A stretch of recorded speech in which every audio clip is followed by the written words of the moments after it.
following is a Comfortably Zoned Radio Network production. Thank you, Tally Olson. Welcome to another edition of Package Tourist with Matthew DiBiase. And the man is here himself. You've got a lot to talk about tonight. I would like to introduce Matthew DiBiase. How are you, sir? Pretty good, Ralph. Pretty good. Good evening, ladies and gentlemen, and welcome to another episode of The Package Tourist, hosted by the Package Tourist and the magical mystery tour called Life himself, Matthew DiBiase. Tonight, we'll be discussing government by conspiracy and how the Trump administration is the sick and twisted culmination of 50 years of government by conspiracy, and how government by conspiracy undermines freedom here in America and abroad. And boy, we are in a lot of trouble, Ralph, because we are seeing so many conspiracies. It's just, it is a sad comment of our times that you're seeing the rule of law every night, every day, and every evening being undermined. And precious few people are doing anything to put a stop to this. What do you think, Ralph? Well, first of all, why don't we define for me and our audience conspiracy as you see it? What does... Well, yeah. It started 50 years ago. It is my belief that it started with Richard Nixon. Usually before Nixon, presidents use their cabinet. They use their traditional departments. Defense, Treasury, the State Department, and various other appropriate agencies. But starting with Nixon, he did not rely upon his cabinet. He pretty much kept his cabinet, the State Department, the Defense Department, pretty much in the dark. And what he did was he relied on a very small group of individuals, a small little conspiracy involving, Haldeman, Ehrlichman, Henry Kissinger, and in the beginning, his John Mitchell of the Justice Department before later on his presidency fell out of favor, and basically John Connally, his Treasury Secretary, came to fore in that little small conspiracy, later to be joined by Alexander Haig, who went as Army Chief of Staff, and then later as Nixon's personal Chief of Staff. Once Let's not forget John Dean, because he plays a very important role as Nixon's attorney. The thing was, though, Dean was not really high level. He was more mid-level. He was more of an implementer of what the higher-ups wanted him to do. In other words, they gave Dean orders, and then Dean issued orders to the other underlings, like the plumbers, like Liddy and Hunt, and Magruder, sort of like the mid-level people. But it was very much a small little group, and Nixon wanted it kept that way because he was so paranoid. He was obsessive with leaks. And then with both Bushes, the elder Bush and the younger Bush, they perpetuated that concept of government by conspiracy. They, too, used a very small group of individuals, Dick Cheney, Brent Scowcroft, Colin Powell, John, the elder Bush used John Sununu, and then, the younger Bush used Karl Rove and Condoleezza Rice. It was just a very small group of people making decisions that affected not just millions, but billions of people, both, domestically and internationally. And basically the traditional cabinet positions were left, literally not used at all, or basically deliberately lied to, deceived, and all that. And in a sense, when you do that, you're undermining basically accountability, because the conspirators used by like Nixon and both Bushes, and now with the Donald, they're basically in positions that are not answerable to Congress. Whereas the traditional cabinet members, they have to be approved by Congress, like the National Security Advisor and other counselors. They don't have to be approved by Congress. They're basically presidential executive appointees. So where's the accountability? And we're seeing this lack of accountability right here and now. And the rule of law is being undermined. Heck, it's being destroyed, deliberately being destroyed. And I don't think it's a coincidence that Nixon was Trump's hero. Absolutely. And guess what? Both Bushes. I think someone could write for decades, I have maintained someone could write one heck of a doctoral dissertation about how both Bushes were a continuation and extension of Nixonian presidential politics, both domestic and international politics. It was just a continuation of Nixon. Do you feel like I do that if Ford hadn't pardoned Nixon, that there wouldn't be a blatant disrespect for the office that presidents who have followed have shown? That's a good question. The thing was, Nixon being tried and all of that. I mean, it would have been just, but the thing was, it was never a question of if when pardoning Nixon. I mean, I read Stephen Ambrose's bio on Nixon. He said it was always a foregone conclusion. Basically, the Republicans insisted on it. It was a question of when. Do you wait until, the 76 election? But they thought if they had pardoned him then, that really would have killed him in the polls. The attitude amongst the Republicans and President Ford was, let's get this thing over with now. And that's why 1 month after Nixon resigned, the pardon was issued. And it still hurt Ford politically. And I mean, one could surmise, he lost to Carter by an exceptionally razor-thin margin. And one could surmise that and combined with the fact that the Reagan conservatives probably sat on their hands and didn't vote for Ford, contributed to Ford's loss in 76. Well, I'm talking about the basic disrespect that people like Trump, the second Bush, shows for Congress. I remember Pelosi up against the second Bush back in the day, and he just beat her out. And I'm just thinking that presidents weren't getting away with what they get away with lately. I think the whole tone was set with the pardoning. That's all. We'll never know. You're right. It would have caused an incredible rift. It would have guaranteed his defeat, as he was defeated anyway. But that's not the point. Yeah. Actually, you're right.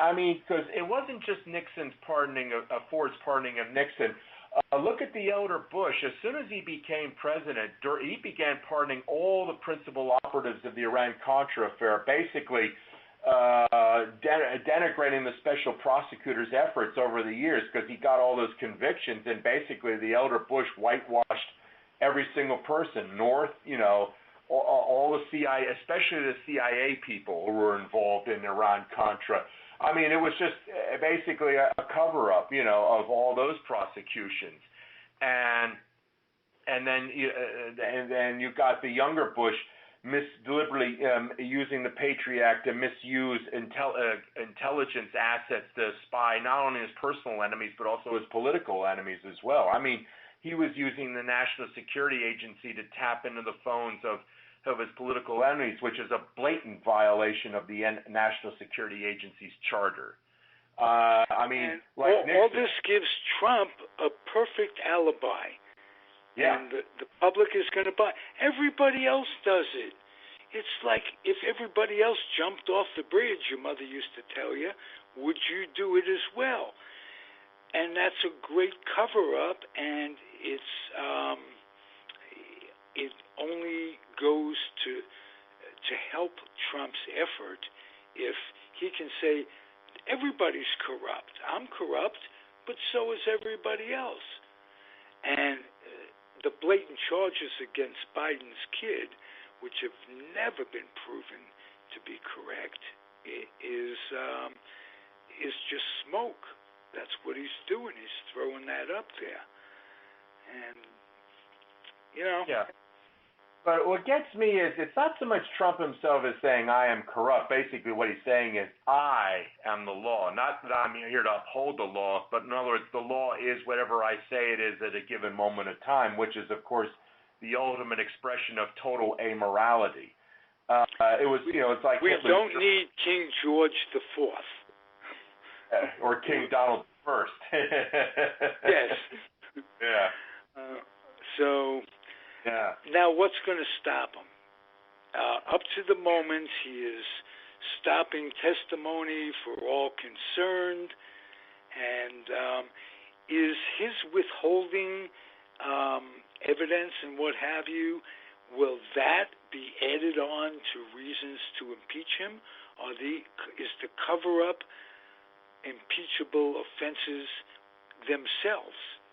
And if him confessing this on the White House lawn, that he's asking for other countries to help in his political being, and there's no question, pro quo happens all the time. If this isn't stopping him, what will?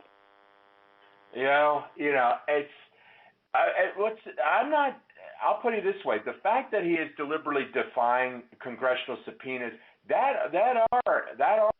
those are grounds for impeachment. Like with Nixon, count 3, when the House Judiciary Committee approved 3 articles of impeachment, count 3 was his deliberate refusal to comply with House subcommittee subpoenas, to provide the tapes. I mean, that was count 3. Count 1 was the cover-up, count 2 was abuse of power, and count 3 was refusal to comply with subpoenas. So the fact that he's deliberately refusing to comply with the House, the fact that he's obstructing, that is grounds for impeachment. The key now is, can you convince 20 Republican senators to join and, vote for conviction? I mean, you see now there's this Vanity Fair article about Mitt Romney where he's trying to slowly, convince, other quote-unquote moderate Republicans to join with him and perhaps, join in voting for conviction. The thing is, can he get 19 other senators, to join with him on this issue? I mean, that's going to be interesting. I mean, you've got this House vote coming up in the weeks and months to come. Can he do it? Well, if the House convinces the public and the public convinces the senators that they won't vote for them, unless they call Trump on his stuff, that's where it's got to come from. It's got to come from a groundswell of the people saying, enough is enough. This is crazy. I think what you need is some type of a political tipping point. Where does it get to the point where if you support Trump, then it's costing you your own constituency, and it's going to cost you in 2020, for those Republican congressmen and senators who are up for re-election? How much is it going to cost them? The thing is, I don't know if we've reached that. Sadly, I don't think we've really reached that point yet, though we should have reached that point. But long time ago. Yeah. I mean, what you're dealing, though, it's what T.S. Eliot called in his immortal poem, The Hollow Men. I mean, that's what the GOP and Congress are. They're hollow men with maybe 1 or 2 exceptions. Just utterly worthless and empty and easily manipulable and easily controllable. And probably co-conspirators in their own right, especially if they took the Russian money like Trump did. And it's my belief that 80 to 90% of them did take that money.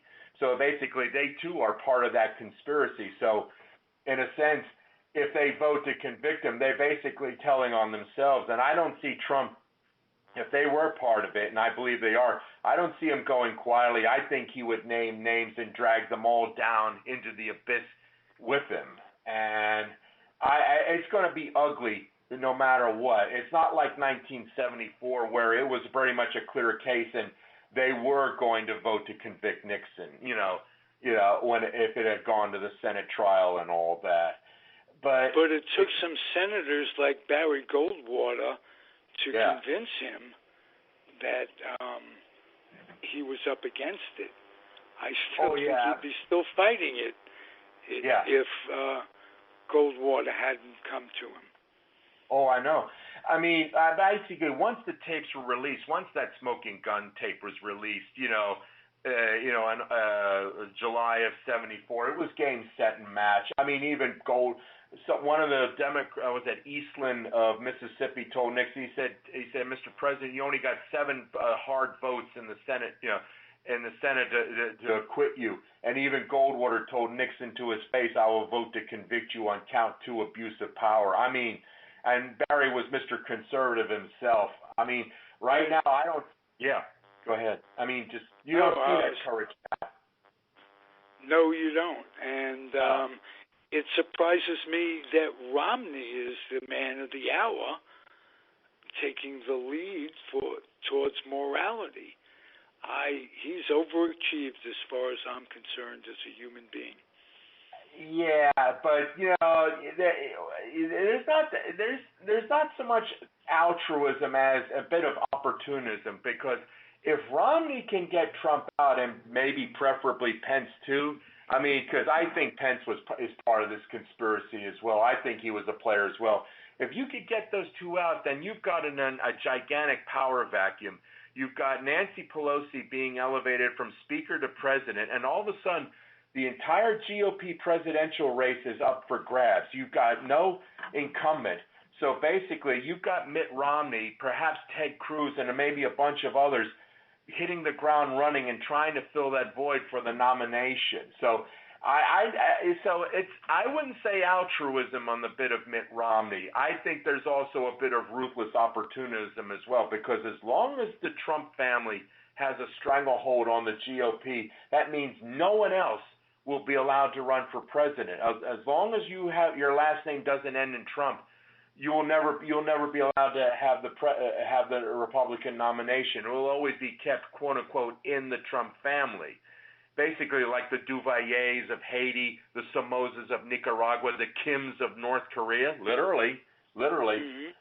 A sick, twisted dictatorial dynasty, as it were, and it's a destruction of democracy as a whole.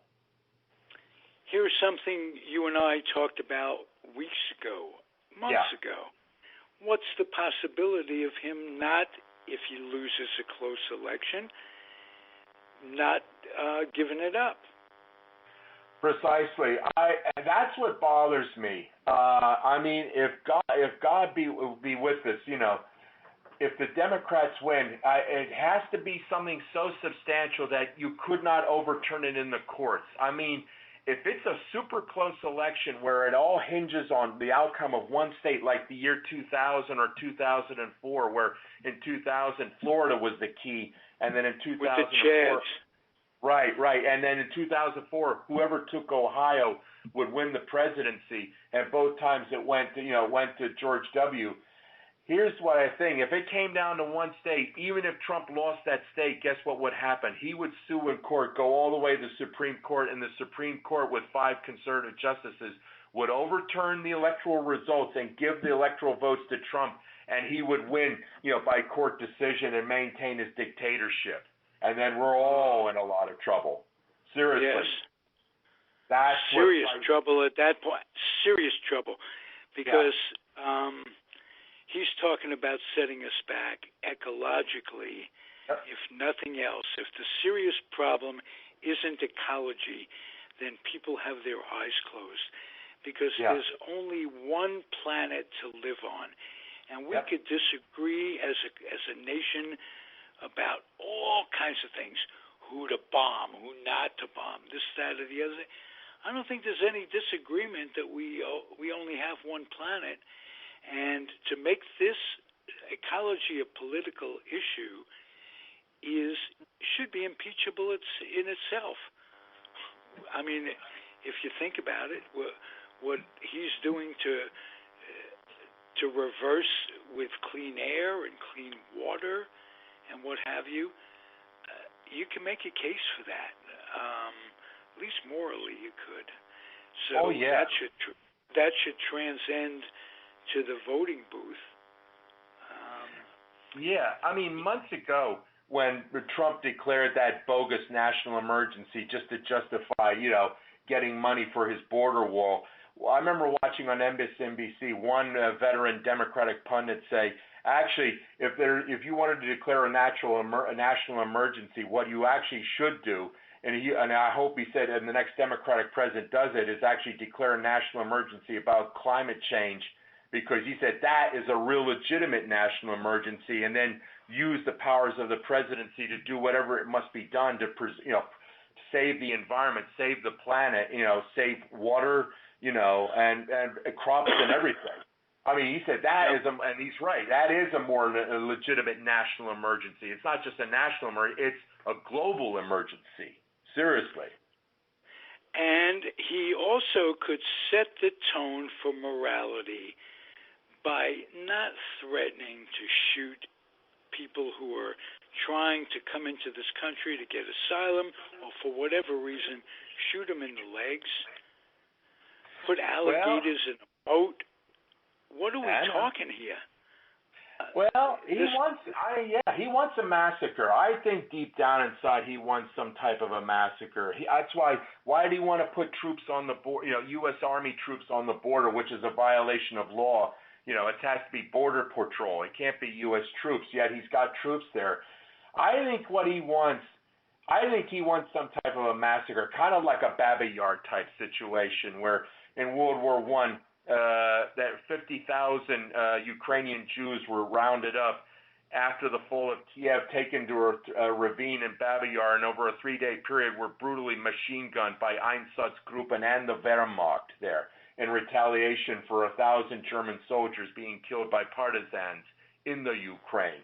And I think what he wants is a slaughter there.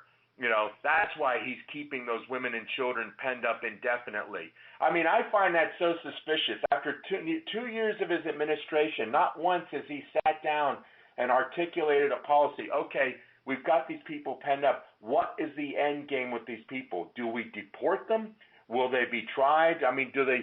What are you going to do? And he has not said one word about what's to be done with these people. And my terror is, it's one of two things. Either they are going to be killed en masse if democracy is overthrown, or like basically the Russians, when the Germans occupied Russia and most of Eastern Europe, the Slavic peoples were reduced to mere slave laborers. And basically what you have is a modern-day 21st century version of slave labor, with those migrant men, women, and children being held up. They become mere slaves. To do that, he's got to have the power of the armed forces behind him. Do you think the armed forces of the United States are ready to back him up on something like that? There was this one report. He was at a conservative dinner function. He basically bragged, I got the military backing me, I got the police, and I got the biker gangs all backing me up. And if that is true, then the possibility of a fascist coup becomes even more real, because to do it, he has to have the army to do it. You got to subjugate the population. You got to shut down all the newspapers, the television stations, those newspapers that are not sympathetic to you, conduct mass arrests of minority groups that are threatening you. Like the NAACP, other Democratic organizations, arrest those members of Congress. The Democrats in Congress, those judges who have opposed him. I mean, that takes an enormous apparatus there. And the fact, the equation that you made to Nazi Germany, they had the same problem, and they were able to do it with the help of the Catholic Church. That can be done. Yeah, I mean, he's got his militias, his Klansmen and his militias and other, anti-government groups all eager to pitch in. I mean, I've been hearing reports that you've got militias going into Texas and the border, armed with their own weapons and all of that. And it wouldn't surprise me. Here's another thing. The fact that he pulled troops out of northern Syria, basically, abandoning the Kurds and all that. He says, I want to bring the boys back home and all that. But the thing is, he's bringing them home all right. thing is, if you're going to do a fascist coup overthrow, you can't have troops abroad. You've got to have as many as you can here inside the continental U.S. If you're going to overthrow a democratic government, you're going to need a lot of troops to do that. Basically, you've got to lock down the entire countryside. If you're a fascist coup, maybe I'm just too dense to think that this could happen, but I don't see the military. You know, how are you going to influence a 20-year-old kid who was drafted to overthrow democracy? I mean, I hope it hasn't got. I think it has been, because I remember about a year or so ago, I was watching a Frontline thing on PBS, and this one reporter did a special where he said there is a growth of basically an increase in white soldiers joining anti-military organization, anti-government groups while active duty, which is a complete, absolute violation of Defense Department policy. It clearly states that an active duty personnel, Army, Navy, Marines, whatever, is forbidden from joining any type of, you can't join the Klan, you can't join this Aryan group or that. It's absolutely forbidden, and yet they are joining, and guess what? The Defense Department is doing nothing to stop it. This one guy was at Charlottesville, that thing where that poor woman got killed and all that. And he took some photographs, and he was doing some social media research, and he was able to identify several active duty military personnel people who were at that march engaged, with those anti-government groups. And he got their names and all that, and he showed it to the Defense Department. At first, they wouldn't do anything about it, and finally, he made such a stink that finally, like a couple of guys, they made him leave the military and all that, but hey, the fact that the DOD is not enforcing that rule, I think it reaffirms my thesis that the possibility of a military coup, a fascist coup by those elements of the military sympathetic to Trump is possible. Look at Flynn. I mean, that guy who kept telling about Hillary Clinton, lock her up. I mean, he was a general, and yet he sold out. I mean, he was taking Russian money. He sold out. Got convicted and all that. How many other Flynns are in the Defense Department, in the military, either the Army, the Navy, the Air Force, the Marines? How many other Flynns are out there? I mean, it's frightening. I would not be quick to discount it. I think there's something like, it's almost like the SS, a state within a state, almost. And it's frightening to think about, that possibility. And if you got militias and Klansmen with their own weapons giving assistance to these elements, these rogue elements within the military, then I think a coup is possible. I mean, I say to these gentlemen dramatic, but that's the way I feel, Ralph. I hope I'm wrong. I hope I am wrong, but I've got this eerie feeling that, there's an expression, knowledge is power, but it's also the booby prize. Yeah. So I feel empowered by the knowledge, but do I really want to know? Yeah, I know. Very scary to me. Yeah, it kind of reminds me of the last days of the Fourth Republic of France. I mean, during the Algerian War of '58, the French, the war was going so badly that there was talk amongst the French military of doing a fascist coup against the Fourth Republic, and basically replacing it, making France like Franco's Spain, a military fascist government. And they went to de Gaulle and asked him to lead this overthrow, and basically de Gaulle stalled them out, and de Gaulle went to the Fourth Republic and said, you have a choice. Either you allow me to become prime minister and introduce a brand new constitution that revamps the government and preserves civil liberties, or else you're going to have this fascist coup, which I can't stop, and guess what? There will be no democratic government, a freely elected constitutional government in France. And basically, the Fourth Republic granted de Gaulle's wish. They gave him, they made him prime minister, gave him power to rule by decree for 6 months, and by the end of 6 months, he created the Fifth Republic, and he basically saved civil liberties in France. I mean, today, the Constitution of the Fifth Republic is still in place with some minor alterations, but France still has legal constitutional government, and civil liberties and rights have not been impaired. And we're having the same scenario here, but who's going to save this country and restore constitutional government in America? I mean, I don't, you're not going to see it from. Well, it's got to be Congress at this point. Yeah, and it's got to be whoever the Democratic nominee is, whoever that is, and hopefully, Bernie can make a full physical recovery and be, ready to go a week from tonight when the Democratic debate takes place. Hopefully, he'll be ready, or someone else who can, save this country from these madmen.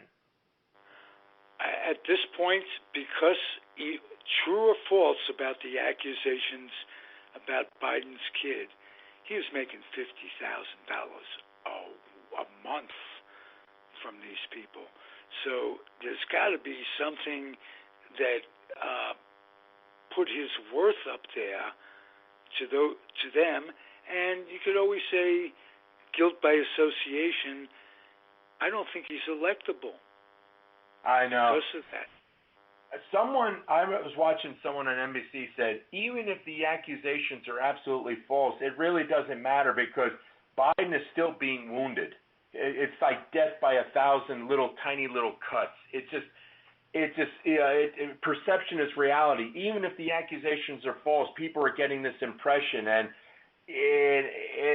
the fact that the last 3 Democratic debates he got zanged and all that, and it's going to be interesting to see a week from tonight. In that next Democratic debate, who's going to zing him this time? You'd think he'd learn his lesson by now, but he's not. I mean, and there's still a lot of time. I mean, let's see. I think the first Iowa caucuses is very early February, so that's like, that's 4 months, and a lot of bad things can happen in 4 months. People can fade.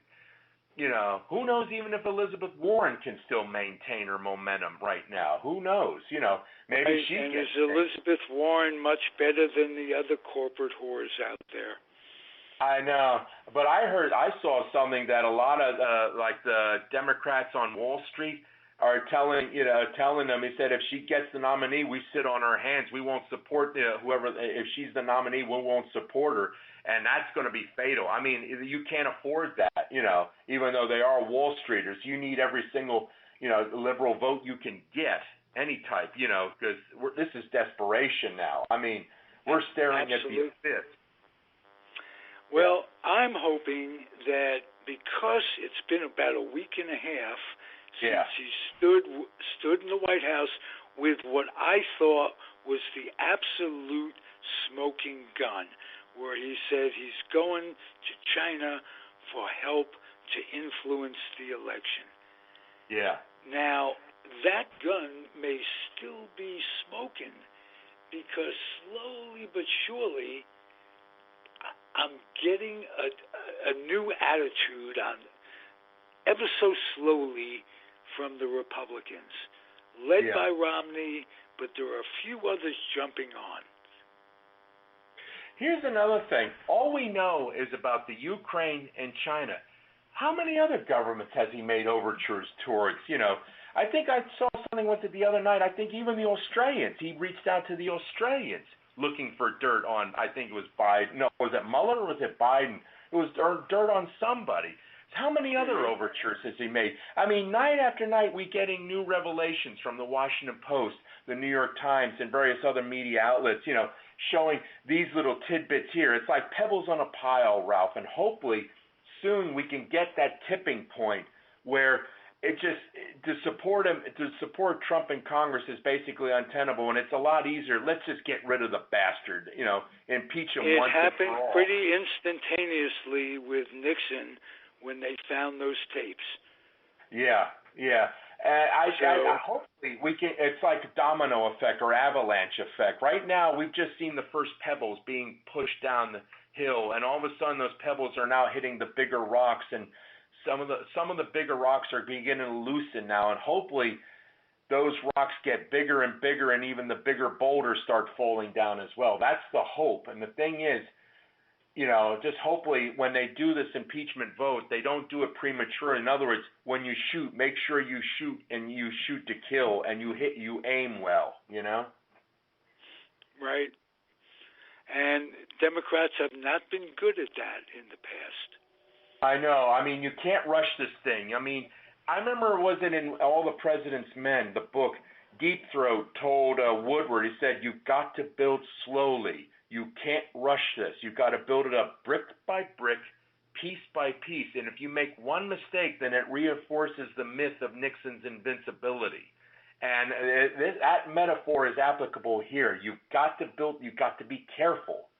You've got to be absolutely sure of yourself. You've got to build it up judiciously, slowly, and carefully here. I mean, any type of rush like what the Republicans did with Clinton, with the Lewinsky thing, that was a rush job. And of course it failed, it died in the Senate and all of that. All it did was smear his reputation. It didn't really destroy his presidency. He still retained the office.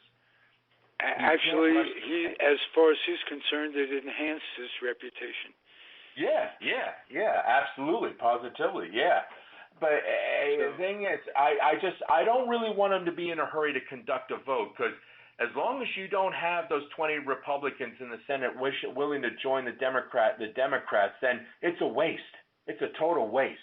You've got to make sure you've got those 67 votes to convict. Once you got those 67 votes to convict, then you make your move, and you move decisively. Well, or at least have some of those on the fence. Yeah, but again, you've got to find that right thing. Could be influenced by a trial in Congress. I mean, as this stuff comes out, people can't help but go. But I've been saying this for months, for years now. He said it once. He could shoot somebody on Fifth Avenue and get away with it. Yeah, and the thing is, there are a lot of people who would be willing to, who would love to see him do that, shoot a bunch of people on Fifth Avenue and get away with it. I mean, it's the frightening aspect that there's so many people out there who are quite eager and willing to enable this type of monstrous behavior. I mean, that's the genuinely frightening aspect of it, that a lot of people would love to see the overthrow of democratic government, and freedom for all, and justice and equality for all. That's the genuinely frightening aspect of all of this madness. I'm having the same kind of chills as my ancestors must have had in pre-war Germany when they were living in Poland and in Russia, and seeing the handwriting on the wall. And at that time, they were trying to get FDR into the war, and the frustration that came with that. And oh man, didn't think the times that I lived in would ever come to this. Getting back to my government by conspiracy thesis, I think if the Democrats can win and they get both houses of Congress next year, what I'd like to see happen is a massive Nuremberg-type trial for the whole Trump administration, the family and all that. Do it like they did in Nuremberg. Just get them all into the dock, and do a mass indictment, because it is my belief that this is not a legitimate administration, that this is genuinely a criminal conspiracy that has seized control of the executive branch of the United States and a good portion of the legislative branch, and is set on overthrowing democracy and destroying certain specific groups of people. In other words, there is no moral, there is no principle, there is no genuine philosophy. It's just criminality, much like the Nazis were a completely criminal regime. How do we fight that? How do we get control back? How do we get democracy back? We've got to win the elections. You got people motivated. They got to register to vote. They got to wait in line at those polls and make sure their votes are cast. And hopefully enough of them can do it to overturn any type of chicanery, gerrymandering, chicanery, or any type of court challenges, that you create enough margin to get that done and make sure that both houses of Congress go to the Democrats, and also get enough control of state legislatures where you can end this gerrymandering and this ruthless denial of votes, to non-white people, and the undermining, of non-white voting power. That's what you have to do to overthrow this. It's a tough fight. It's going to be a long fight, but it's got to be fought. If we're going to live, to a ripe old age, and the youth of America has a chance, to get full freedom, to achieve their freedoms, to exercise their freedoms, and grow and evolve. Boy, that's very, very well put. Thank you. Thank you. Thank you. Great podcast tonight, Matthew. Yeah, next week, let's hope that Bernie makes a strong showing in the Democratic debate. Let us pray. Absolutely.